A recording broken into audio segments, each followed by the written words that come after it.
So in this case, we are going to consider as a continuation of our AC machines. Now, remember, we managed to work with the first part and also went to the second part where we are still working with the induction motors.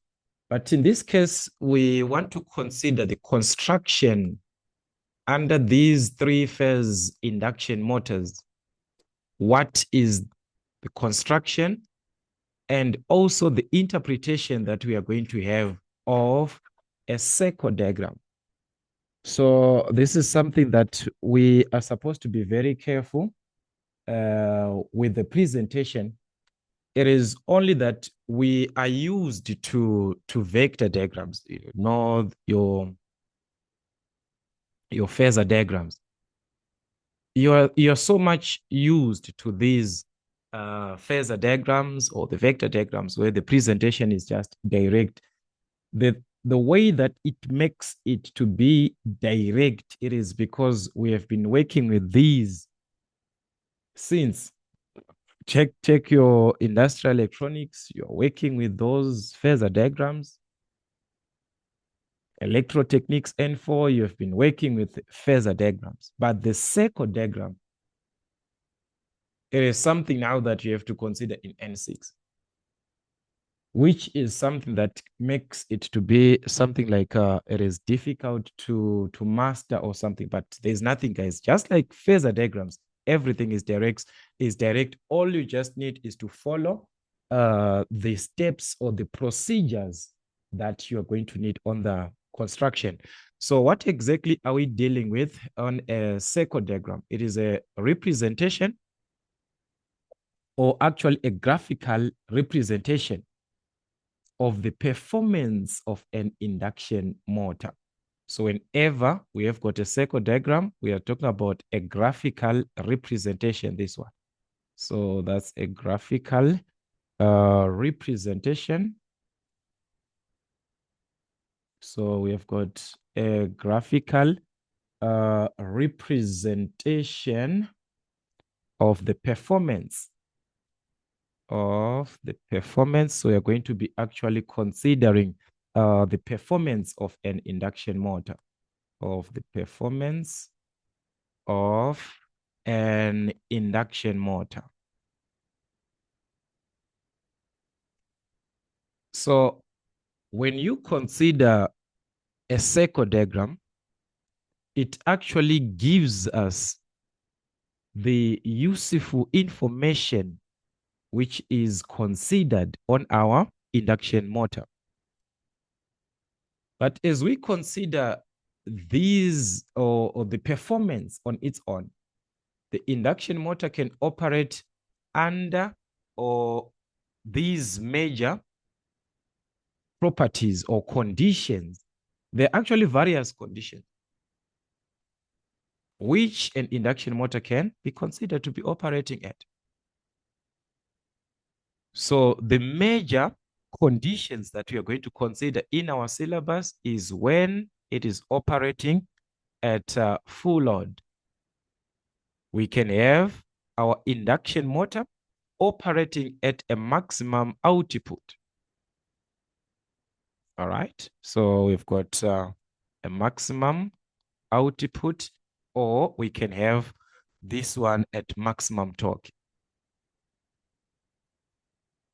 So these are the conditions that you must put into consideration as you are working with induction motors on the graphical presentation of their performance, meaning to say on our circle diagram.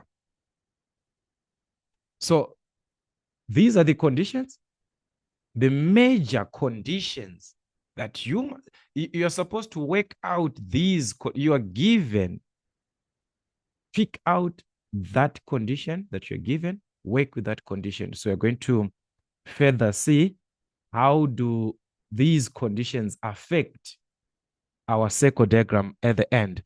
All right. So other conditions, I'm going to mention them later on.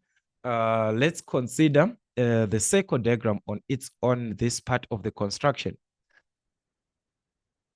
The circle diagram, for us to construct it, we must have information, or we must have the data that is obtained or that is taken from the no load test or the logged rotor test for us to have the circle diagram. So let us just say a circle diagram. This part is important. So a circle diagram, or the circle diagram. A circle diagram is drawn using, so that is the major part here, using the results or the information or the data obtained from, so we are going to consider the two tests, which is the no load test. So you can take it from the no load test. Remember that when we are dealing with the no load test, it is actually an open circuit test that you're working with there. So that's an open circuit. So we are dealing with what? An open circuit test, which is our no load test. And also the short circuit, which is referred to as the logged rotor, log, all right? Logged rotor test. So we also have the logged rotor test, which we refer to. This is the one that we are used to, short circuit. So that's a short circuit test. Okay, so you understand me very soon.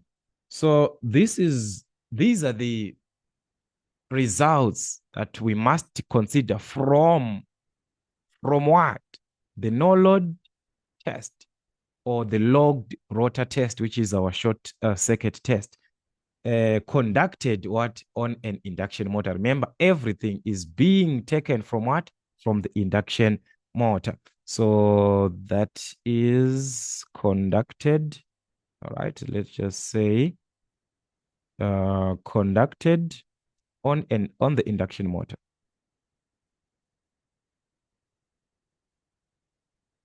So that's the major part that you must consider as part of the test that you're given. So the no load, guys, we're not gonna refer much to these. We worked with these ones. Remember, when you're dealing with transformers, even short circuit, you just have the meaning of what we are referring to and the properties there, right? When you're dealing with no load test, the motor runs without load, that is with no load connected to it at a normal voltage and frequency. So that is the condition there. So whenever we are dealing with a no load test, which is our open circuit, the motor just runs with no load connected to it at a normal voltage and frequency. So you're going to see that the input power can be calculated from the no load current and also the phase angle that is being measured or taken from what? From those tests. So remember, guys, the indication whenever we are dealing with the no load, we just gonna like current, it's gonna be IO like this. Power, you're just gonna use it like this. So even the phase angle for the no load, right? That is the presentation. But when you consider the voltage for a no load test, the voltage, you take it as V1. All right. The voltage, you take it as what? As V1. So I think that will be important later on. Then for the logged test, which is the logged rotor test, which we say this is our short circuit. So for the short circuit test, the rotor is now allowed to rotate very slowly, and the stator is connected to a supply with a low voltage and normal frequency. So as we can see, we now have a certain connection that is there where it is allowed to rotate very slowly, and the stator connected to the what? To the supply with a low voltage. So the presentations of the locked rotor test are the ones that you consider for a short circuit. Remember, short circuit, if it is voltage, when I use this symbol, short circuit. Okay. So if it is current, again, you're going to consider current for short circuit, power for short circuit, even the phase angle, that these are the presentations that we're just going to use so that will be together. So that is the major part. That is the major part that you just need, like in terms of your presentation. So remember what I said, a circle diagram gives us useful information about an induction motor operating under various conditions, which we considered before, the full load, the maximum output, the maximum torque, which are the conditions that are important. So for us now to have a circle diagram, which is the procedure now, you are going to be given information from these two tests, the no load and the logged rotor test. This is what will be given. So they might give us any of these. Okay. The presentation that we are going to need from these, what is important, I'm going to present in terms of the steps. For us to understand this, I want us to see this part of the diagram here so that we understand why exactly are we calculating this. All right. So this part here, it's a step 4. Don't mind this part to say it's step 4. We're going to go back to the step 1. If you check here, we are going to need the length or distance that is being taken from point O, which we can just consider as our origin, to its referred point O, this one. So the distance that we are taking from this point, that is as a vector from O to its referred point, which is O bar like this, is supposed to be calculated. And this is the formula that we must consider now to say we must use the no load current over the scale that we are given. So we are going to need the no load current over the scale. So that will give us a certain distance, X centimeters, depending with the way that you're working with. Some might work with millimeters, might work with centimeters. It is in your hands. So that distance has to be calculated from what? The no load current over the scale. This is the most important part. So meaning to say, you are going to need that no load current, which we are given from the information. So this one, you'll be given. The scale, you're also given 1 centimeter to represent this. So whenever we refer to a scale, something like 1 centimeter is equal, they can give you maybe 4 amps. There is a scale for each centimeter. So using a proportion, you can play around with that proportion to find whatever that you want. Is it the length in centimeters, or is it the current that you want to calculate from? That is the major part. So if we go back, the no load current, where it is, because this vector or the length that we are going to have here, it is actually representing the length that was supposed to be for what? For current IO. It is the length for current IO, this one. So wherever we see the vector from O to its referred point, we are simply taking the measurement for a no load current. What is the distance? We know the value, but we want to represent it graphically now. And the no load current, where it is, it must be considered from what? Its corresponding phase angle. So in this case, with OV, this one, as our reference, all right, this will be our reference. Remember, we are used to this horizontal as our reference. This time, our vertical is our reference. Meaning to say, the way that we are going to be taking our angle, take note the way that I'm taking the angle, I'm taking from here going this side, because that is our reference. If we were working with the horizontal as our reference, let's say we've got a certain line like this, we're going to present our angle like this from the reference to the what? To the line that you are considering. But in this case, this is our reference, the vertical. So our angles must be measured from the vertical to the line that you're given. That is how you take our angles this time. Take note how the graph has changed there. The reference is now the vertical. So meaning to say we are going to need that angle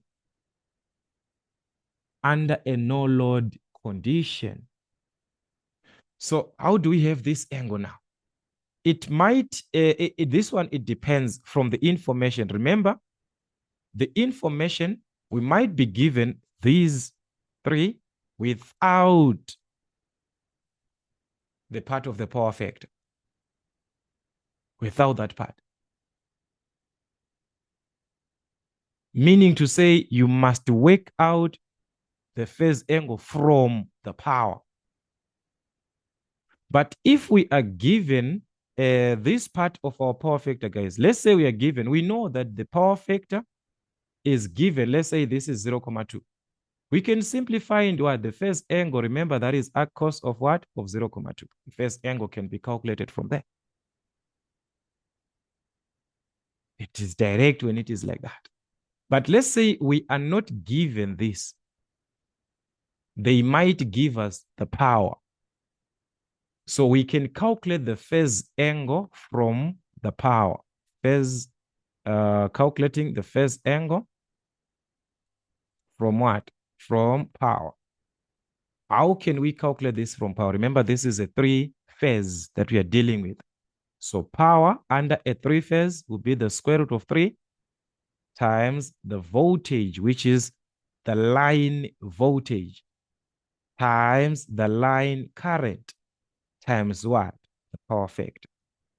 So in this case, if we are working with a no load, it means our formula will be power for no load is equal to the square root of 3. Then remember the voltage for a no load, you're just going to consider as V1, the current for no load. So this is the power factor for a what? A no load. So from the power factor, we can calculate the phase angle. So meaning to say, how can we make this one the subject of the formula? So it follows that the power factor for no load is going to be power over what? We're going to divide by this. Square root of 3, voltage times current. So that's it. So this is the major consideration that you must put into. We can calculate the phase angle from the power factor. Remember, it's easier. Whatever that you're going to have, it will be arc cos of whatever that you be given. So you can calculate the phase angle now. From whatever that you'll be given as a decimal, you calculate your phase angle. Maybe you're just going to call it X degrees. The same thing is going to happen for a short circuit. So as we consider an open circuit, these are the two things that we need. This corresponding part representing the length for what? For an open circuit that we are given of the current or the no load current.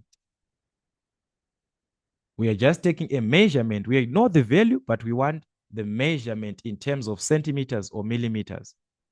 So this is what you're going to need. So meaning to say, when you are given information, you must have the phase angle and also the corresponding length, which is the vector corresponding to the what? To the no load current. So these are the two things that we are going to need. So take note about this one. So if we consider the second part, we had the phase angle and we worked with the no load current there to determine the corresponding length. It is the same thing even for the short circuit. You are also going to need the angle that is corresponding for the short circuit. You must calculate that. So that one is going to be the same thing, just like what we had from the power. We can just substitute here and use what? Short circuit, meaning to say this will be short circuit, this will be voltage, short circuit, all this part. So as you can see, it is the same thing as what we had for what? For the open circuit. If you are given the power factor, just use the power factor direct. So the angle now that we have, which is corresponding for this short circuit, it must correspond with the current, just like what we saw, guys. This is the presentation. If you just understand this, guys, we'll be done with this. This is what we saw previously. The angle for the open circuit that we had, which we said we can call it X, it must correspond with what? The current. Remember, guys, the voltage is here. So the in between the phase angle, it's what? Voltage and what? Voltage and current. Remember, this is our reference. So meaning to say, there must be the no load that you are working with. But this no load is not used direct as it is. It is taken as a vector now, which we consider as what? Or to its referred value, or bar. This is what we saw. So this is the same thing, guys, that we are going to have. If we are now having, let's say, for a short circuit, the voltage and the short circuit in between, there must be an angle in between, which is corresponding to what? To the short circuit. There must be what? An angle there. So you have got the angle, which we called y degrees. So from that short circuit current, what we are going to need is the measured, like the distance. Remember, it's a graphical presentation. So we cannot represent 9 amps on a graph. But we can present 2 centimeters, we can present 3 centimeters on a graph. So we are going to need that measurement. So that is what we are going to need for the short circuit. So this is what you're going to need. If it is for the short circuit, we are going to use that one. Remember, it is corresponding to its angle, which is the phase angle. So this is the length of OA, this part of OA, this one. All right. The OA, this one, is the one that is for the short circuit. So it is supposed to be actually the short circuit. So the N that we are seeing is for the normal condition at normal voltage. All right. So we're supposed to write this as the short circuit. But graphically, we are not going to write short circuit. We are going to represent with what? Vector OA. So this one is going to depend also with the textbook that you're using. Okay. They are not going to all present in the same way. Some, they put A here, meaning to say this is going to be another letter. So if you're working with this reference that I'm using, then you must follow according to this, or you just change these letters according to the textbook that you are using so that it will be on the same page. So this is what you must consider there. The phase angle, it is to this line that is here, going to A. So you must have the length of OA, this length here. So this length, guys, it is taken from what? From the short circuit current. Because we have the short circuit current, so we must now use the scale to find the distance corresponding. So that's our vector OA, which is going to be taken from what? The short circuit current that you are given at a normal condition, at a normal voltage over what? The scale. So by dividing by the scale that you're given, you find the corresponding value in centimeters, depending with the scale, in millimeters, depending with the scale that you are working with. That is the major part. So wherever we see the OA, this one, the vector OA, we must know that we are dealing with what? Short circuit current. Wherever we are seeing this vector O to its corresponding, we are seeing the corresponding what? No load current, which is graphically presented, which can be graphically presented actually. So we must be very careful on the information, how it is given. So as we can see, we are talking about the short circuit current, which is at a condition where we are assuming normal voltage was applied. If we go back to this part that we had, the information gives us the short circuit current direct, or the test current, the one that is from the values. Those are test values, remember? So we can call it the test current. How then can we find the short circuit current assuming normal voltage was applied? So in order for us to determine that one, okay, this is the formula that we're going to need. So the short circuit current,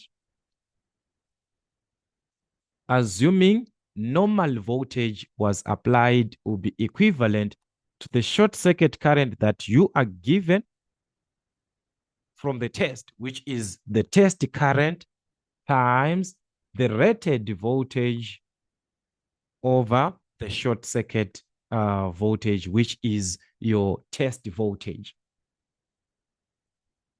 So this short circuit current, this is the test value, this one. These are test value, test current from the test values.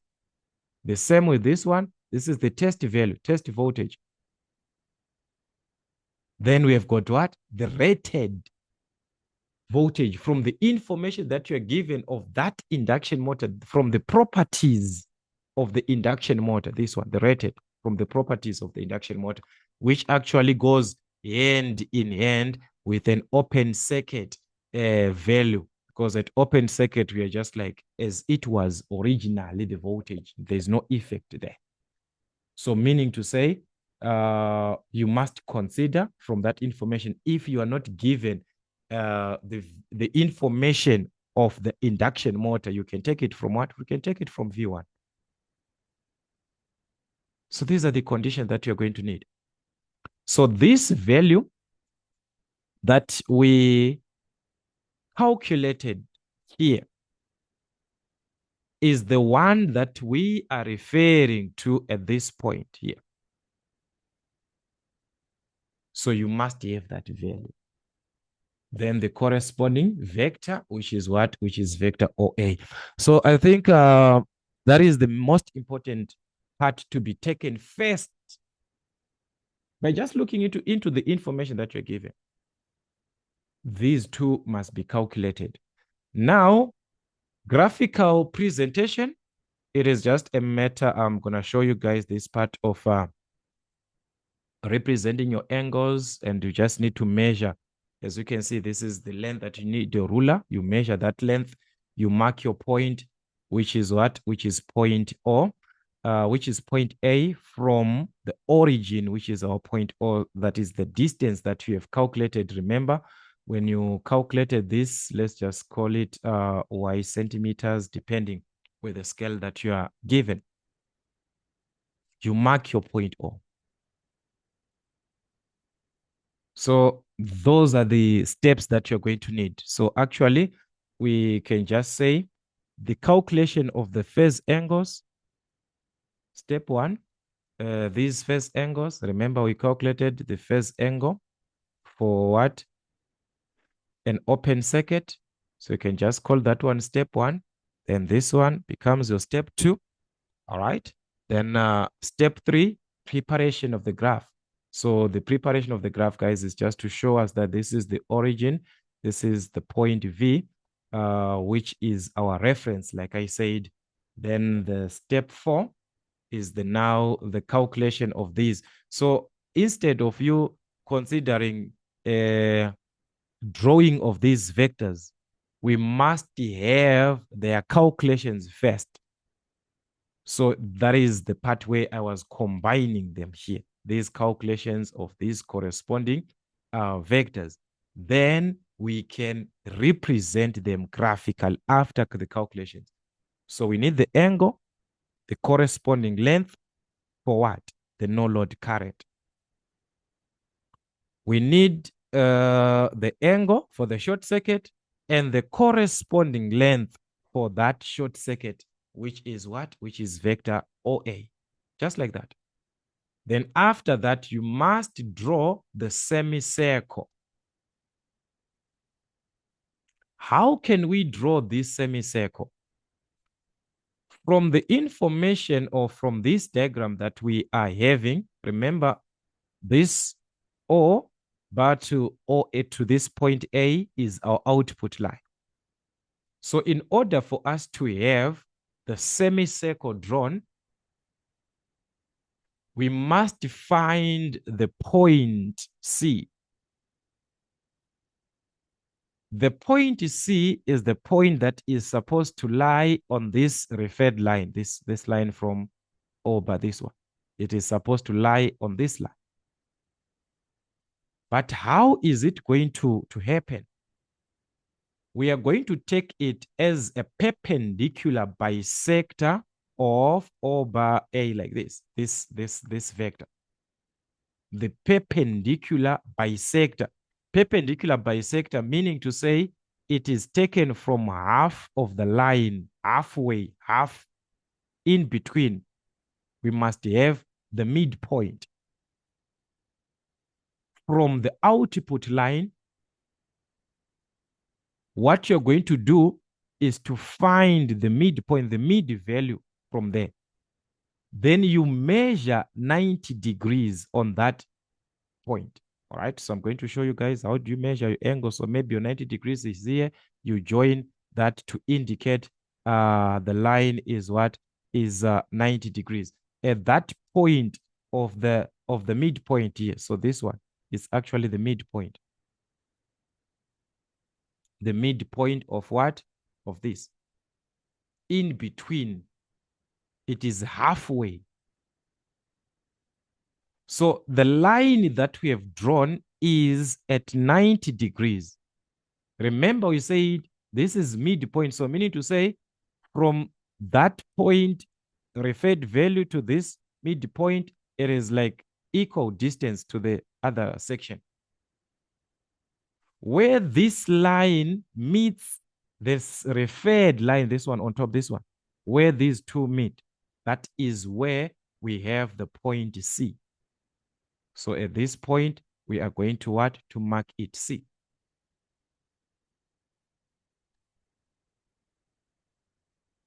The point C is the one that is needed in the construction of the semicircle. So take note. with the point C that we are given from the referred value, which is this point over this one, to C. This will be our radius of the circle, this one. It will be the radius of the circle. So if you consider this, guys, this is where we have got O bar like this. This is where we've got point C.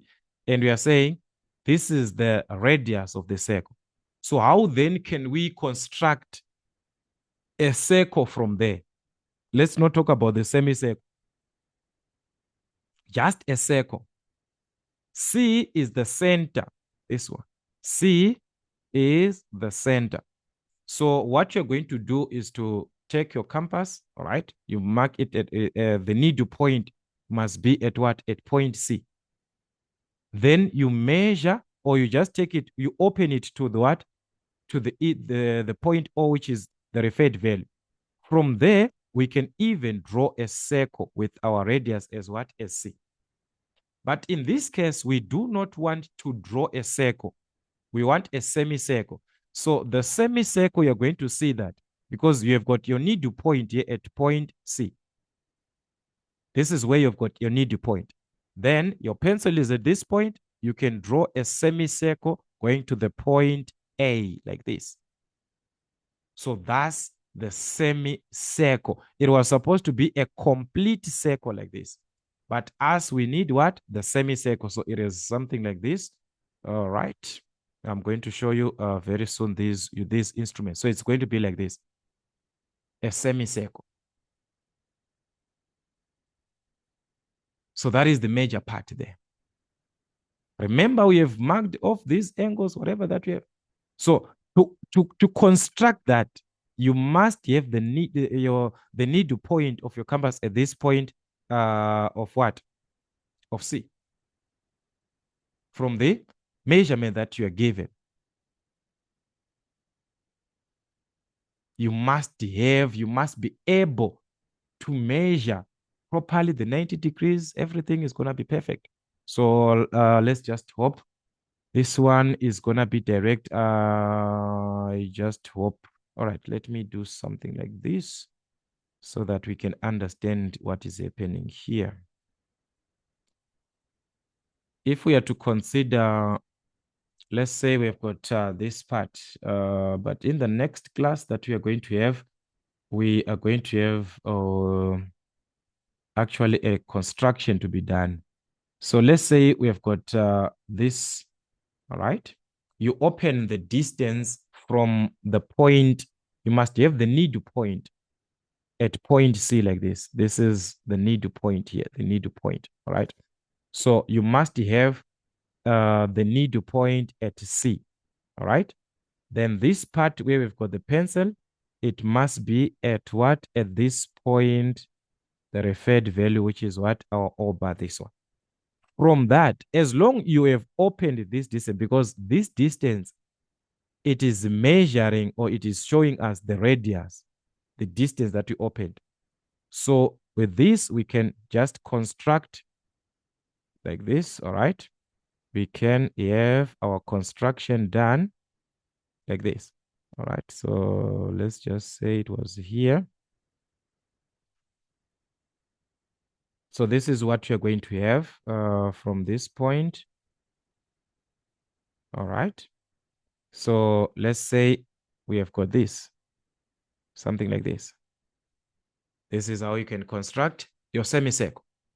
It was actually supposed to be a complete circle like this. We're supposed to have a complete circle from that point, something like this.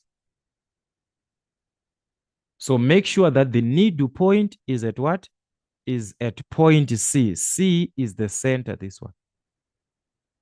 But you do not draw this one as a complete circle. No. You're just going to need what? The semicircle, half of the circle. So half of the circle from the point O bar to the point A. That's how you can have the semicircle. So I'm going to illustrate much in the next class using a typical example. So that is what you must put into consideration. This part you must put it into consideration. So now that we have got the semicircle, these are the steps that you have, whatever that you have got there.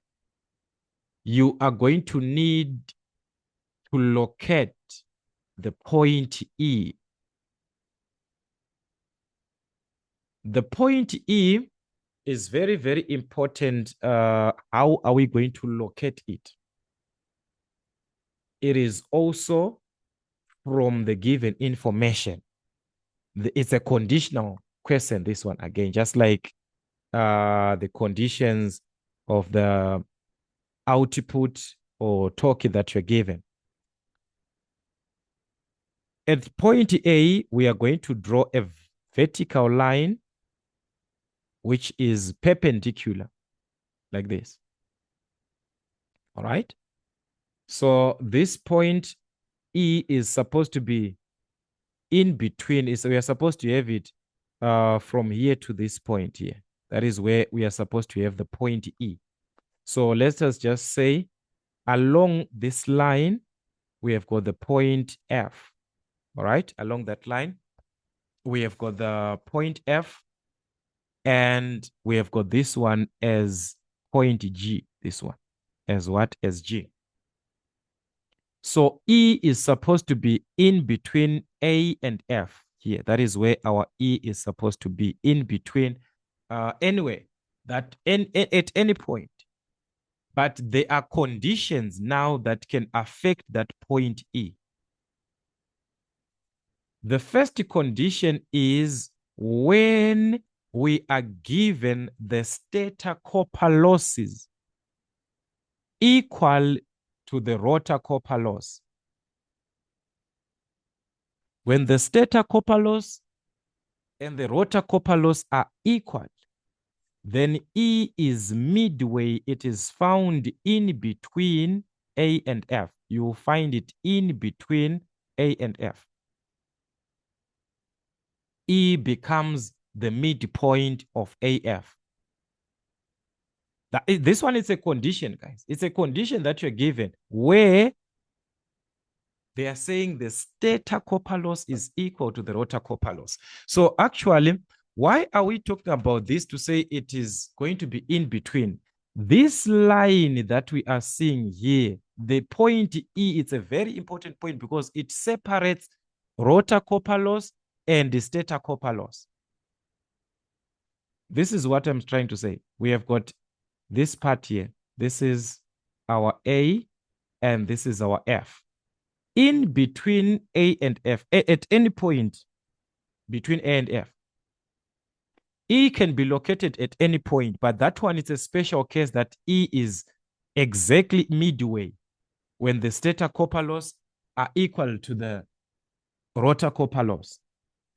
But in the actual sense, where point E is situated, despite that condition that we're given, let's say the point E is situated at this point. This is where we've got our point E. The point E is important because it separates two losses, the rotor copper loss and the stator copper loss. So AE, this one on top, it's actually this part of the copper loss. But from A to E, it represents the rotor copper loss at standstill. Those are rotor copper loss. That is rotor copper loss at what? At standstill. It also separates from E to F, giving us the stator copper loss. The stator copper loss at standstill. This is the effect of point E. So understanding this now, it makes sense when we go back to the statement that they said, if the stator copper loss is equal to the rotor copper loss, therefore E must be midway, because we are saying these two, they are equal. That is where that statement is simply taken from. If you understand that. So where the point E is going to be situated, guys, it separates two losses, A to E, rotor copper loss at standstill, E to F. So like I said, according to this presentation of our source or the textbook, depending with your textbook, how they presented in terms of the letters, where our E is, might be, maybe they are using point B there, or they're using another letter. I do not know, depending with your textbook. So that is the effect of point E. Okay. So the first condition we talked about, these two being equal. Another condition can be at any condition where the stator's phase resistance is given. They will give you the stator's phase resistance, meaning to say you must calculate the stator copper loss. And from the stator copper loss, what we need is EF. EF. Remember, we need this part here. Okay? We said E to F is the part of what? The stator copper loss. So meaning to say, you can calculate the length of EF using this formula now. This is the length, the vector EF. Stator copper loss over what? Square root of 3 times what? The voltage that we have, our line voltage, divided by the scale. So we have the length of EF. So by obtaining the length of EF, it is easier because F is already there. Remember, F is already there. So if you know where F is, it will be easier for you to locate the point E. It will be easier for you to locate the point E. And after that, we know that we have got two losses separated. Rotor copper loss at standstill, the stator copper loss at standstill. So I'm going to explain that later on. And FG as the remaining part, it represents the constant loss. According to our diagram, FG represents what? The constant loss. And from this point O bar to E, this one, it represents the torque line. So you've got what? The torque line there. So you must draw it. After having the point E, you must draw your torque line. Just like that. So guys, and also, okay, this part here, these two lines, guys, they are parallel. This line that we see here and this x-axis, our horizontal axis, they are actually parallel. They like maintain equal distance in between. So with that, it is going to help us later on to understand that this distance between FG will be equal to another distance that we are going to talk about also along this part of what? Our constant loss. So that is it, guys, about this line A to G. So according to this line AG, we have got what? Rotor copper loss at standstill, the stator copper loss at standstill, the constant loss. Just like that. So you see, guys, it is just a matter of revision. It's a matter of revision. Let's do as many questions as we can. That is the most important part. The last part that we have is now to be taken from those conditions that I referred in the first place. As we are working with the circle diagram, I said it before here.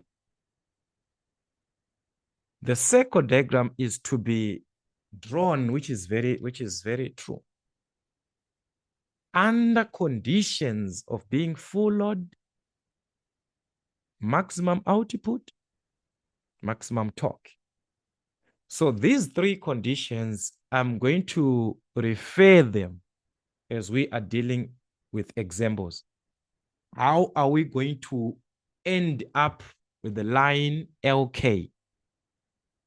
And along this line LK, that is where other solutions are to be taken from, just like the line AG. You see this line AG, this one.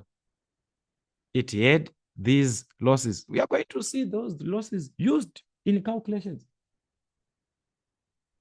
We are going to see that effect. The same thing that we are going to have on that LK.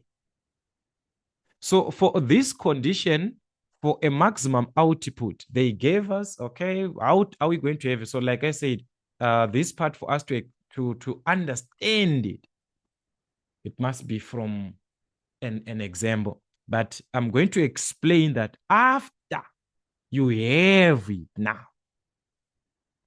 Okay, guys, please understand me. I'm not going to talk about the presentation of that, but I want us to understand after we have drawn it.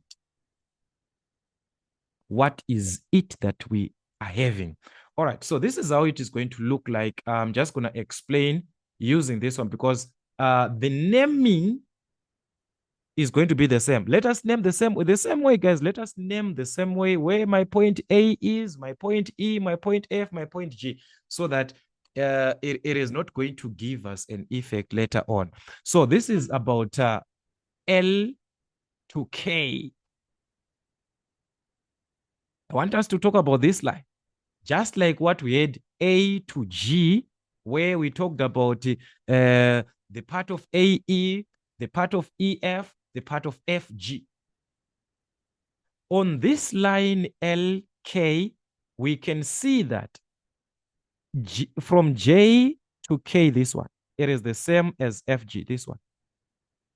JK is equal to FG because these two lines, remember, they are parallel. So the distance in between, remember, parallel lines, they maintain equal distance in between. So we've got equal distance there. But JK is another part. FG is another part. So that is the constant loss, including stator ion loss plus friction and windage losses. Remember, I talked about this before, constant loss. So whenever we talk about those losses, they got everything. Stator ion loss plus friction and windage losses. Okay, that is the point, the line JK and what, and F and FG. So you must be very careful there. We also have LM, this one, from L to M. It represents another section, which is the rotor output at any of the conditions. Now, take note, guys. These ones were stand still. This part we talk about the stand still. Here it's at any condition. So LM, this one, will be the rotor output. So we have got the rotor output there at any of the conditions. Okay, that is from L to M. Then we have got M to N. You must know each section, what it represents. So from M to N, these are rotor copper loss at any condition. All right. So there we have got rotor copper loss at any condition. Remember, before we had the rotor copper loss here, AE, but it was not at any condition. No. Must be very careful. It was a rotor copper loss at standstill. This one, at standstill. The rotor copper loss, all right, at standstill. So you understand me very soon in the next class where we'll be dealing with an example. I just hope for those who are under membership, we have questions after. Let's say there's a part that you do not understand, because actually to have this class, it was because of the membership. They've been keeping pressing to say, can we have this topic done? So let's say we are done and we still have questions that you do not understand. Let me know so that we can have clarity as we move on. So that is the condition. There are two things there. The rotor copper loss at any condition, the rotor copper loss at standstill. All right, so that's MN.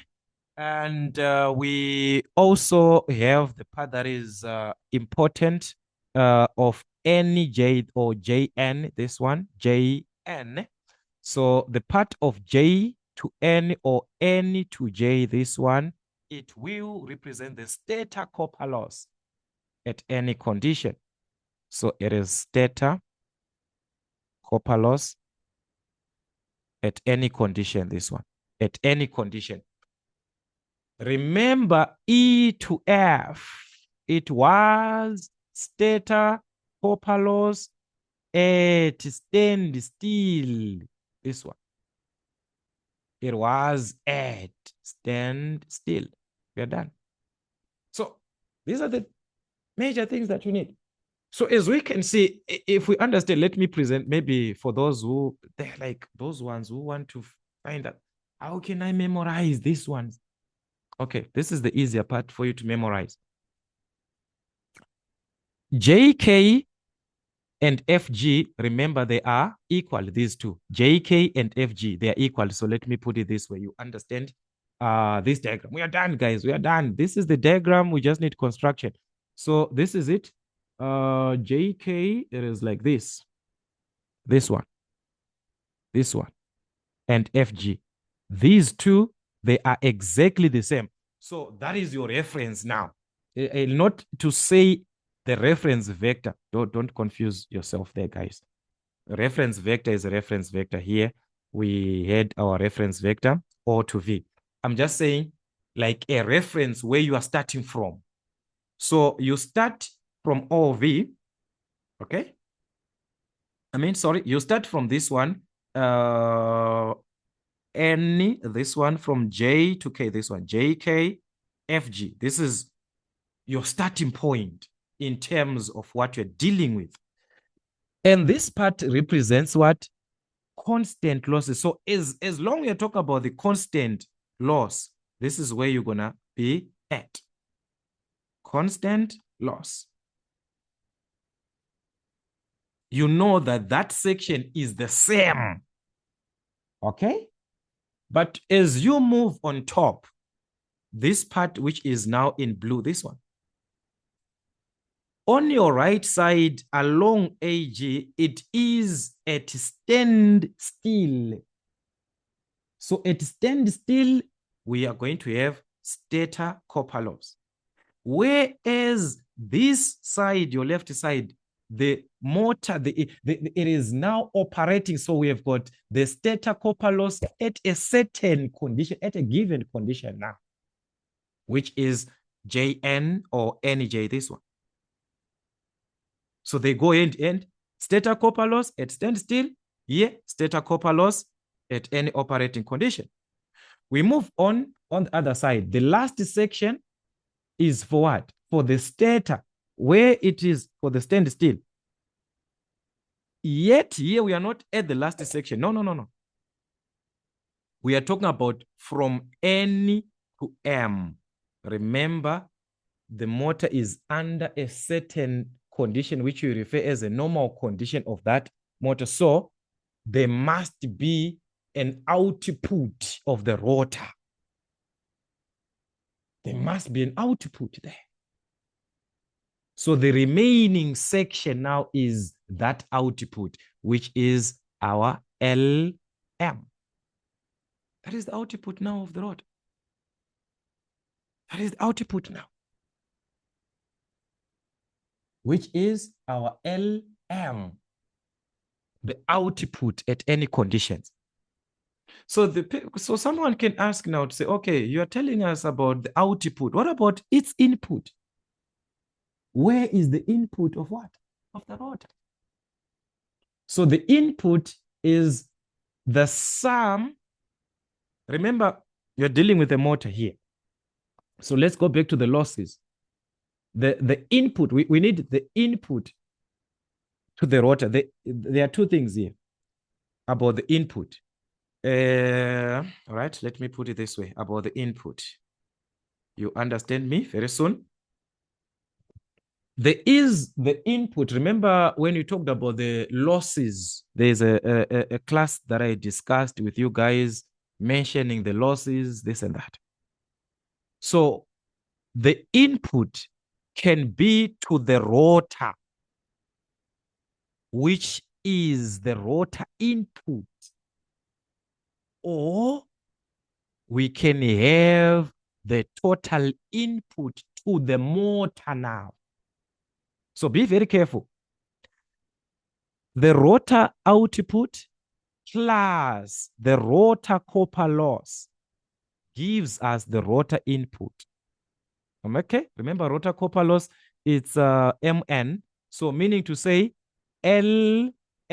All right, let's just hope this board is not going to affect me, guys, before the end of this class, because I'm almost done. So this is it. The rotor input. The rotor input at any condition will be equal to what? It must be rotor output plus the rotor copper loss. So this one is going to be rotor output at any condition plus the rotor copper loss at any condition, meaning to say LM plus MN, which gives us the whole of LN, like that. So the line L to N, this one, combined together, this one, LN, is our rotor input at any condition. The rotor, take note. We ended at the rotor. But the total now must add everything up to the what?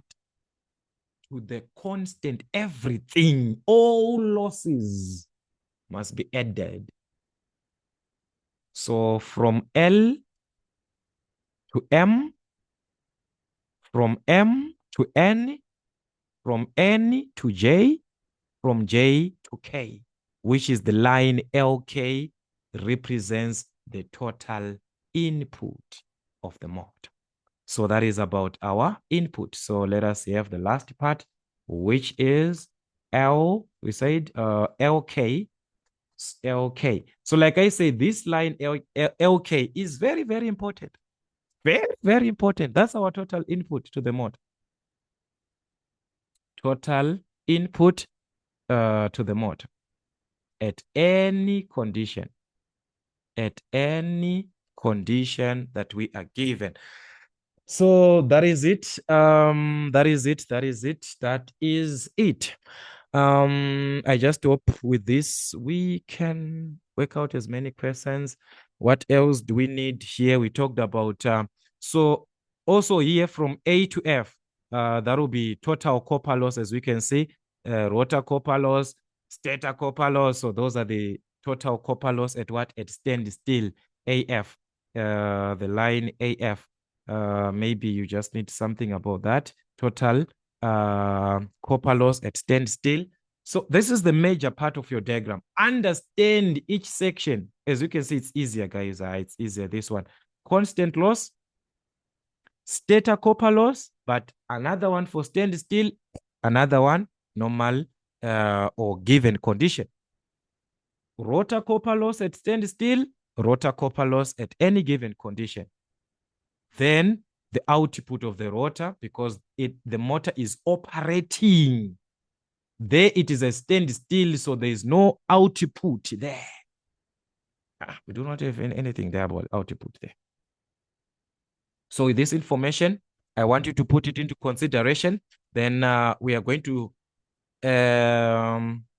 refer another part, these conditions of maximum these conditions, we are going to do them with an example, with a question. Because you might have confusion to say what is actually happening if I explain everything at once. So this is what we are going to do. We are going to further have these with what? With their corresponding conditions. But at the end of the day, this is how your diagram is going to look like after having your conditions for a maximum Stocky condition. This is your LK is going to be here at a maximum point. For the maximum output, our LK is going to be somewhere there. For full load condition, our LK is going to be somewhere there, and I'm going to explain how do you get them. But what is important, as you can see, the information along that line is still the same. How you label your points, still the same. What is important here, guys? Just understand what is along that line. LM represent what? MN, NJ, JK. You're done.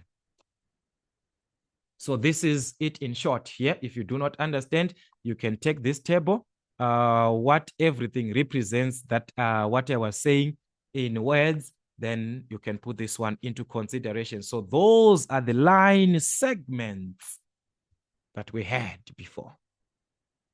With these line segments, I want you to put into consideration, where is this one? OL, because we did not mention this one. OL is the last part that you have from point O to L. Maybe it is here. Maybe your point L is there. The distance that you are going to take in terms of the line segment, it is the line current drawn by the motor. These other ones, I referred to them. So these letters, they are taken according to the textbook that you are using or the reference that you are using. For another textbook, they might use different situation here, but the meaning is the same, what it represents. So that is it, guys. For this class, I want you to go through and also work out with these formulas, because we are going to use these formulas to answer questions after you have drawn your diagram. Then these formulas are going to be used wherever a vector presentation is used on a multiplication or on a product. You multiply by the scale. After you multiply by the scale, you multiply by the scale. Every part where it is under a multiplication, you multiply by what? By the corresponding scale. I mean, where there is a multiplication like this part, you multiply by the scale, by the scale, by the scale. All right. Another part where, okay, this just like that. So these are the calculations that you are going to need. I want you to take these formulas, put them into consideration as we are going to explain them in the next class. So that is it, guys. That is it. Please make sure that these formulas, you have them, because I'm going to explain them in our next class. So let us make sure we work out as many examples as we can, preparing ourselves for the exams which are ahead of time.